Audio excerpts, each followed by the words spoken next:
Untuk sesi kali ini ada dua, yaitu nanti akan disampaikan oleh Ibu Puan Maharani yang akan membahas tentang disiplin positif, ada teori motivasi, hukuman dan penghargaan. Dan yang kedua nanti akan saya sendiri yang akan menyampaikan, yaitu tentang restitusi.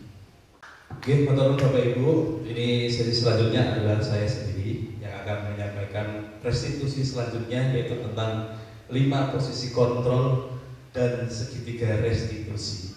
Mungkin Bapak Ibu ada yang bertanya-tanya, restitusi itu apa? Sedikit aja, restitusi itu adalah suatu proses Bapak Ibu, di mana murid atau anak-anak menyadari kesalahan dengan pembimbingan Bapak Ibu guru. Sekali lagi, dengan pembimbingan Bapak Ibu guru. Mungkin anak tumbuh kesadarannya bahwasanya saya sudah melakukan kesalahan ini, saya tepat tidak melakukan kesalahan ini. Nah, itulah restitusi Bapak Ibu. Peran dari Bapak Ibu guru, saya dan Bapak Ibu guru yang lain di sekolah, terutama di semuanya terlibat, bukan hanya Bapak Ibu guru. Restitusi adalah suatu proses, sekali lagi. Tidak bisa terlihat sekejap mata, tapi ada satu tahapan atau proses.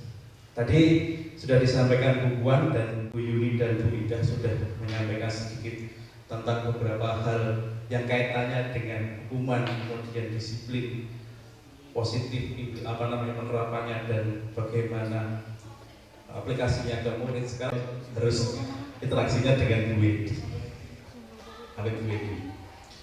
Bu Edi, saya punya sebuah ilustrasi. Ini sebelum kita masuk ke 5 posisi kontrol.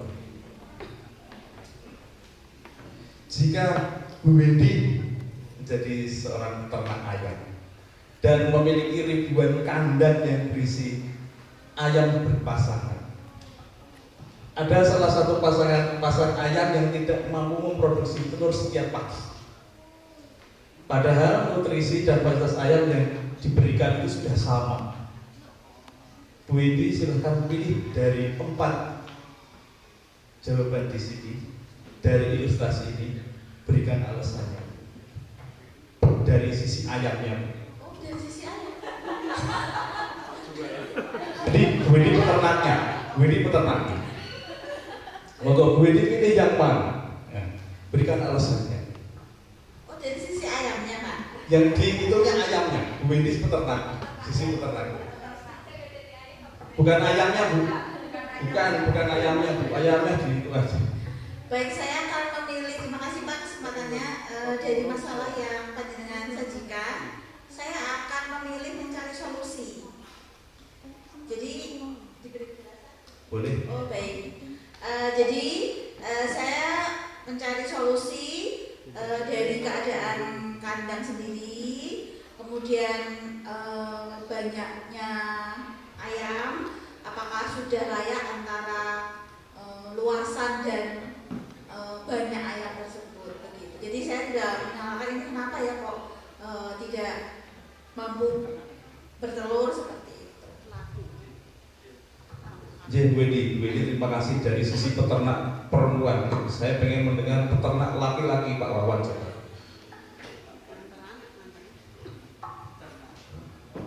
Sebagai peternak yang sudah berpengalaman puluhan tahun peternakan SMK Negeri Haji Munadi,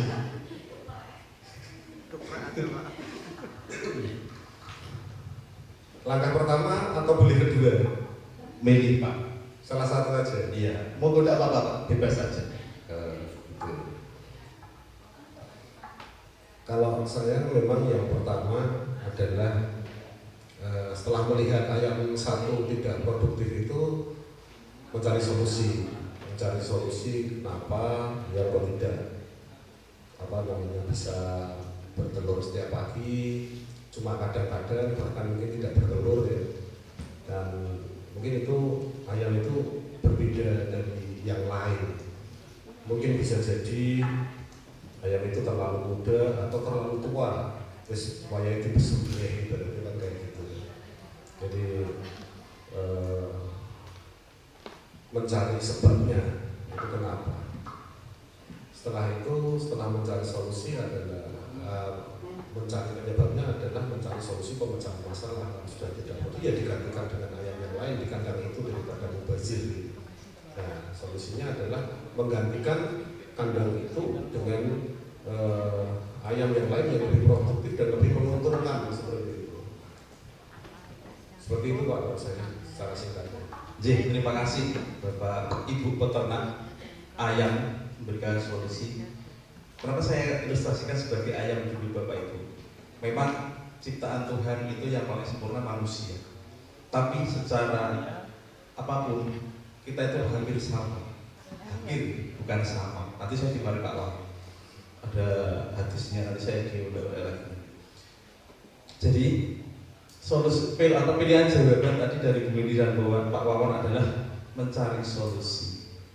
Betul sekali Bapak Ibu. Solusi dicari dulu.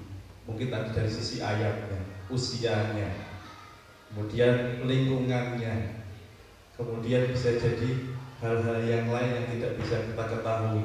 Mungkin nanti bisa menjadi solusi mengundang dokter hewan, dokter ayam mungkin. Ya paling solusinya ya udah Pak, langsung aja ke penyembelihan hewan. Ini bisa tidak produktif, bisa jadi seperti itu. Jadi Bapak Ibu selanjutnya, nah ini ada 5 posisi kontrol di materi apapun di calon guru penggerak itu. Tokoh yang sering muncul namanya Dian Gosek, pasti muncul materi apapun pasti muncul Dian Gosek. Nah dalam bukunya Restructuring School Discipline tahun 98 itu ada 5 Bapak Ibu. 5 posisi kontrol kita atau semua pelaku yang ada di sekolah. Yang pertama ada penghukum, yang kedua ada pemantau, yang ketiga si pembuat merasa bersalah, yang keempat sebagai teman, yang kelima sebagai manajer. Tadi saya lihat seperti ini, berarti tadi pilihan Pak Wawan dan Bu Lili. Saya sedikit menyimpulkan sedikit dulu nih sebagai manajer Bapak Ibu. Kalau yang menyalahkan ayam itu posisinya di penghukum. Salahkan ayam ini. Kurang lebihnya seperti itu. Untuk penjelasannya, nah, selanjutnya. Yang pertama tentang penghukum. Siapakah penghukum itu? Yang pertama, seorang penghukum bisa menggunakan hukuman fisik maupun verbal. Fisik yang misalkan dari militer pusat, lari, kemudian skojar, dan yang lain-lain. Verbal itu ujaran. Verbal secara lisan maupun tulis. Tulis beri surat tilang. Dulu kita pernah Pak Wan ada hukuman verbal tertulis. Pak Anda masih tidak ya ngasih seperti itu? Sepertinya masih Ibu bukunya yang di depan ada. Ini bukan saya menyebutkan Pak Anda, bukan, sebagai contoh saja. Kemudian yang kedua, siapakah penghukum itu? Orang-orang yang menjalankan posisi penghukum senantiasa mengatakan bahwa sekolah memerlukan sistem atau alat yang lebih menekan murid lebih dalam lagi. Jadi murid itu under pressure. Jadi ya harus seperti ini. Ya mau tidak mau, nothing reason, tidak ada alasan. Selesai. Kemudian penghukum ini biasanya suaranya tinggi nadanya. Bahasa tubuhnya dengan mata melotot dan jari menunjuk-nunjuk menghardik. Di sini tidak ada. Alhamdulillah. Ini di sini penghukum. Ini menurut Dian Gosek Ibu Wan ini. Ini penghukum. Segera pagi, wow sisipan, ting awal mata. Nah, apa efeknya murid? Ini Bapak Ibu. Murid-murid pasti akan berontak. Wah. Kemudian anak ini akan agresif. Agresif ini tidak terlalu banyak bicara, tapi banyak tindakan. Pengerahan massa, provokatif, pasti akan muncul. Kemudian memiliki sikap pendendam. Oh, tani wewe, wewe tak gembosi, radiatornya tak lebih pasir.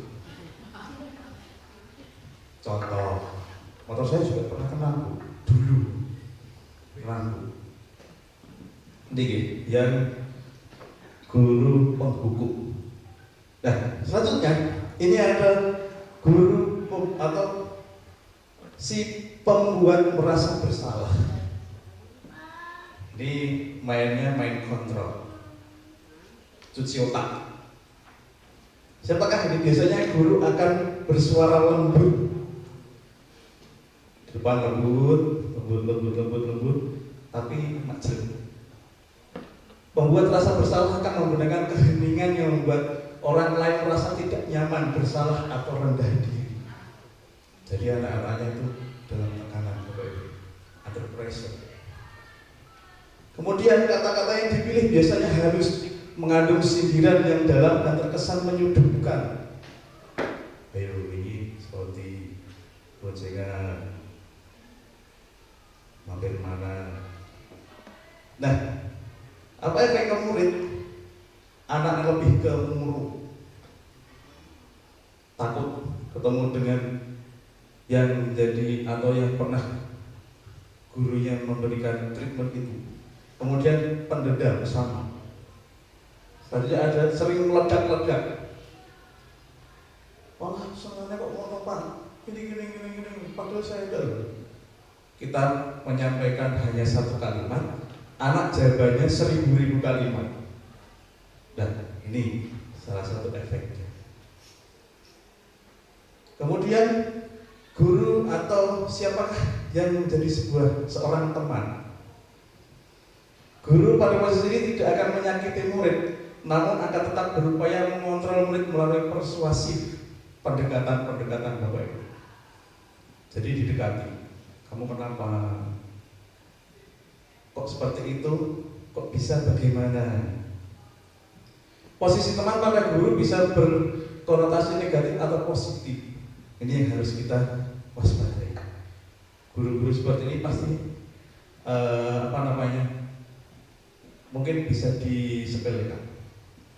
Atau murid itu kadang-kadang tidak bisa melihat situasi.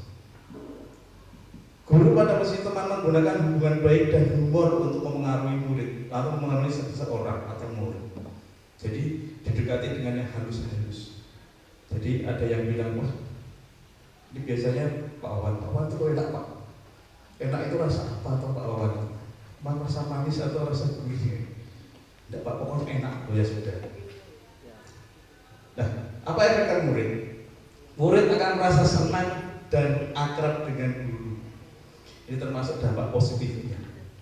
Kemudian sisi negatifnya, murid itu akan merasa ketergantungan, fanatik hanya dengan guru itu saja, tidak dengan guru yang lain. Bila ada masalah, hanya mintanya guru itu saja, tidak mau yang lain. Jadi ini efek terburuk, efek buruknya dengan terburuk, efek buruknya dari si guru menjadi seorang teman. Nah, ini Bapak Ibu. Selanjutnya adalah sebagai pemantau. Sebagaimana seorang pemantau, ini guru diposisikan sebagai atau mengawasi apapun yang dilakukan oleh murid.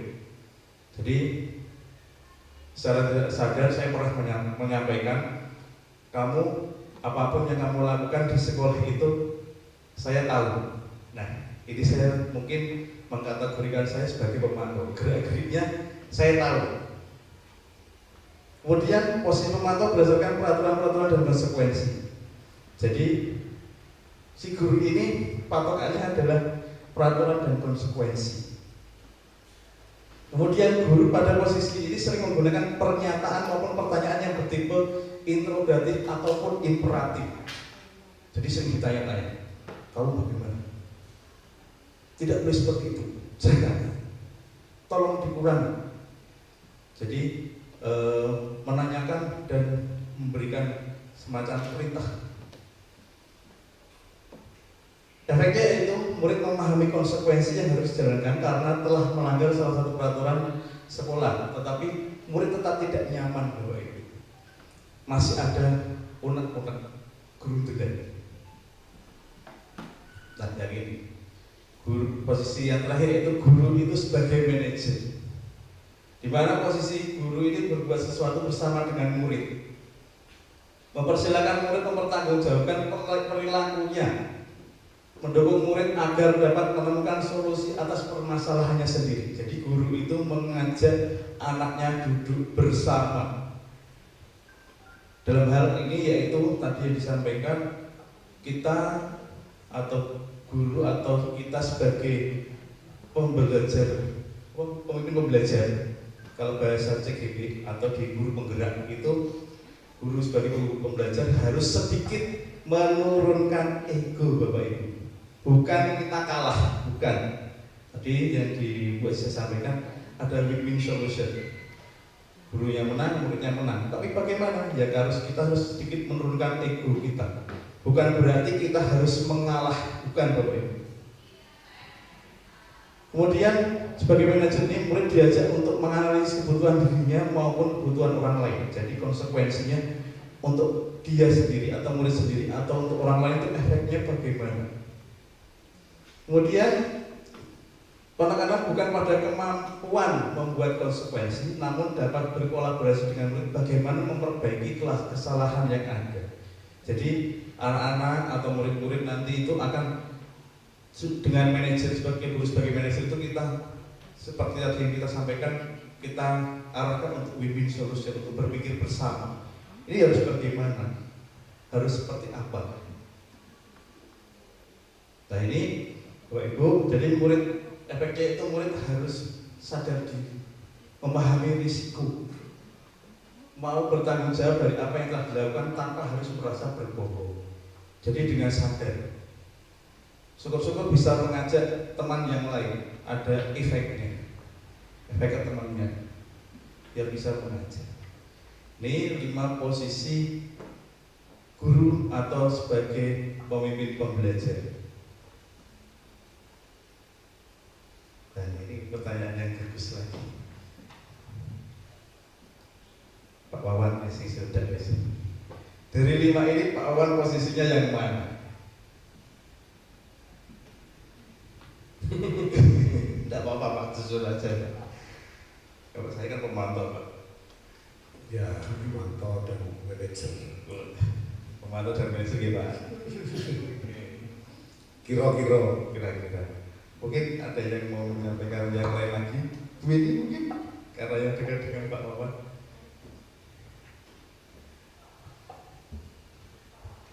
Kalau dulu saya penghukum Pak. Penghukum, oke. Tidak apa-apa Bu, penghukum. Kalau sekarang Bu? Ya, proses. Oh, proses menuju ke berat Bu. Proses menuju ke manajer. Saya pernah juga membuat merasa bersalah Pak. Ya oke, lalu itu tidak apa-apa Bu. Biar itu aja. Kalau teman belum. Oke. Prosesnya menuju kemana? Kalau saya harapannya ya Pak ya, idealnya kan manajer tadi yang panjenengan jelaskan. Oke. Mungkin ada yang lain, monggo Bapak Ibu. Tidak apa-apa, jujur aja kita ulang kasih. Pak Wan. Jadi guru itu dulu saya pernah menyampaikan bahwa guru itu kayak artis Pak. Artinya apa? Guru itu harus bermuka kelasnya berapa ya? Soalikur ya bermuka 29 kelas nanti ya. Rencanakan 29 ya. Berarti muka kita harus 29. Di depan siswa yang berbeda, di depan kelas yang berbeda, dengan karakter siswa yang berbeda kita harus pasang muka beda. Jangan sampai misalnya saya marah-marah, misalnya siswa dibully marah-marah di siswa A, nanti saya di kelas B juga saya harus marah-marah, nggak boleh Pak. Jadi guru itu memang ibarat artis yang bayarannya kecil itu adalah guru sebenarnya. Itu Pak. Jadi suatu saat kita bisa jadi manajer, pemantau, kadang bisa teman, kadang kita penghukum, tergantung kita berhadapan dengan siapa dan bagaimana. Oke, terima kasih Pak Wan dan Bu Yudi. Bapak Ibu semuanya perlu kita sadari arah kita, goalnya kita sebagai pemimpin pembelajar di sekolah kita siap tidak siap, mau tidak mau kita harus sebagai seorang manajer Bapak Ibu. Tadi kita harus menurunkan sedikit ego kita, sedikit aja. Di dalam manajer ini ada 7 posisinya. Tuh, motor nuwun Pak Wawan dan Bu Edi. Saya lanjut dulu sebentar lagi tinggal 3:30. Ini sudah 4:30 di sini. Selanjutnya, nah ini Bapak Ibu. Tadi posisinya sudah 5 posisi tadi. Dari 5 posisi tadi kita goalnya harus ke manajer. Sebagai seorang manajer, masih menurut Diane Gosen, bukan Diane Kristanti, Diane Gosen. Namanya Gosen. Seorang manajer itu paling tidak ketika nanti melaksanakan atau mengimplementasikan sebagai manajer itu patokannya adalah segitiga restitusi Bapak Ibu. Ini segitiga sama kaki apa sama sisi? Saya matematikanya tidak bagus sih. Dan ini segitiga apa Ibu? Sama kaki Ibu? Segitiga sama kaki. Ini ada 3 sisi Bapak Ibu. Nah ini ada sisi alas, kemudian ada di 2 kakinya, kaki kiri dan kaki kanan. Sisi yang pertama yaitu di alas, menstabilkan identitas. Kita sebagai manajer nanti kita harus bisa menstabilkan anak-anak kita ketika ada sebuah permasalahan. Permasalahan itu bukan hanya konotasi yang negatif. Misalkan ada pelanggaran peraturan dan lain-lain. Ketika di dalam kelas saya menjumpai bahwasanya anak-anak ini ada sedikit rasa bosan. Bosan dalam artian anak-anak itu butuh perhatian lebih. Padahal ada 36 anak yang harus saya berikan perhatian yang sama. Nah ini mungkin ciri-ciri anak berkebutuhan khusus gitu Pak Awami. Jadi saya harus berikan seperti itu. Kebosanan itu saya akan memanggil anak itu. Saya sudah mendeteksi. Saya harus menstabilkan situasi dulu. Situasi anak harus kita stabilkan. Kita tanya kamu hari ini sudah makan atau belum? Berikan pertanyaan atau kita gali hal-hal yang dasar dulu. Jangan sampai kita langsung gali yang kamu bosan di kelas kenapa? Jangan. Intinya kalau dalam bahasa Jawa melerengke hati. Jadi ditenangkan dulu. Setelah ditenangkan, berikan anak kesempatan untuk berkeluh. Apa yang kamu rasakan hari ini? Mungkin saya pernah sesekali atau sering menyampaikan ke anak-anak di dalam kelas, kalau di sekolah ya di sekolah, jangan sampai membawa apapun di rumah. Kasihan temanmu, kasihan kamu, kasihan yang ada di dalam kelas. Jadi kadang-kadang ada anak-anak yang belum bisa memposisikan seperti itu. Dan kebetulan saya sering mendengarkan hal-hal seperti itu. Pak, saya itu tadi dimarahin ibu kenapa? Gara-gara HP Pak. Masa saya mau mandi bawa HP di kamar mandi tidak boleh. Lah kenapa? Katanya kelamaan. Nah ya itu masuk di kamar mandi bawa HP. Saya bilang. Jadi ada keluhan yang seperti itu. Jadi kita berikan kesempatan anak untuk memunculkan sendiri. Moodnya anak biar tenang dulu dimunculkan. Kemudian masih di menstabilkan identitas itu anak harus digiring untuk memunculkan sebuah opini. Dan menurut kamu seperti itu bagaimana? Ya, saya sendiri ya mungkin pikirannya ibu khawatir nanti HP-nya kecemplung, tuh nanti rusak, biaya lagi. Padahal saya masih punya adik. Nah, jadi opini itu muncul dari anak bukan dari kita sebagai pemimpin pembelajar atau kita menjumpai anak untuk menenangkan dirinya, untuk menstabilkan dulu. Jadi distabilkan Bapak Ibu, jangan langsung mungkin ada yang mau memberikan info, mungkin Pak Wahid kasih WA mendadak jam 6. Mungkin Pak Faris kasih info apel paginya ditunda, nah ini malah tambah bahagia. Tapi, nah yang kedua, beri pengertian bahwasanya melanggar itu tidak baik atau yang dilakukan itu melanggar, itu salah. Secara halus. kita kembalikan lagi tadi ke penggiringan opini yang sudah disampaikan anaknya tadi. Nah ini yang ketiga, biarkan anak untuk menggiring opini sendiri, mencari solusi yang baik. Oh jadi tidak bisa ya, tidak boleh ya Pak. Jadi saya salah ya Pak. Satu buat waktu, satu saya tidak disiplin, dua disiplin, dan ketiga ada yang lain lagi. Sisi yang ketiga, menanyakan keyakinan. Apakah kamu sudah yakin dengan apa yang kamu sampaikan tadi?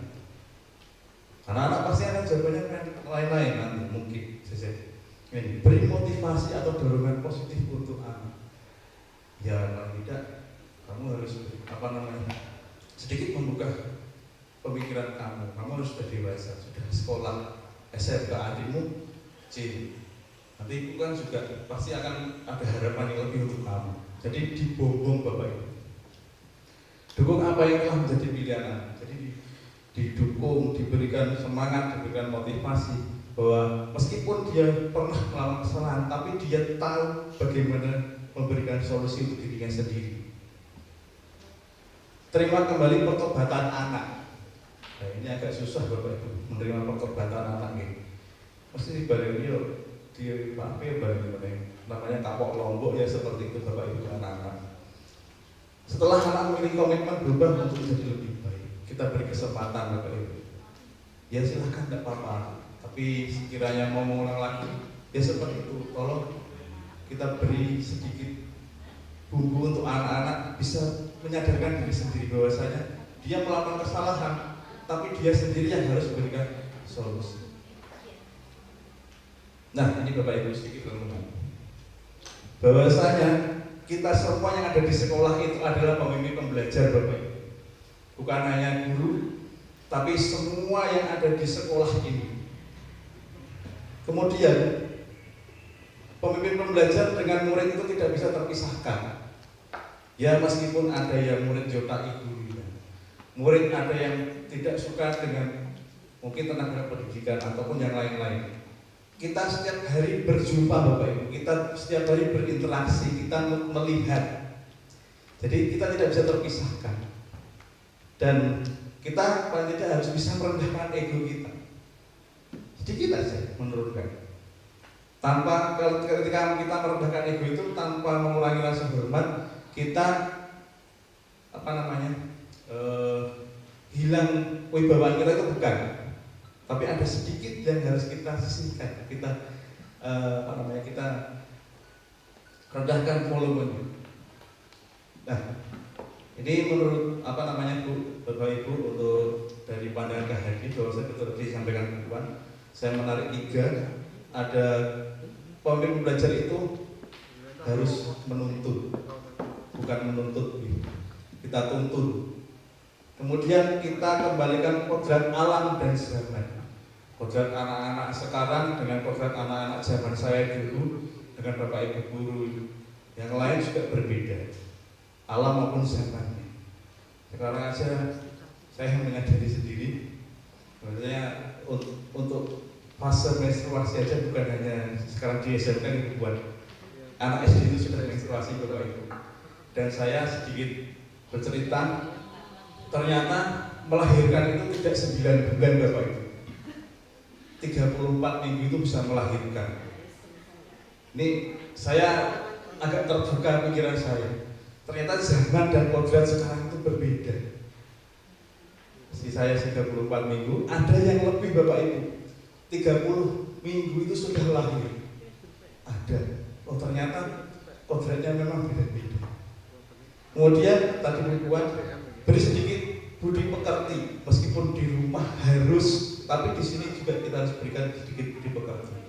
Dengan kita memposisikan diri sebagai manajer tadi, dan kita menyelesaikan semua permasalahan yang ada di sekolah ataupun di kelas dengan segitiga restitusi.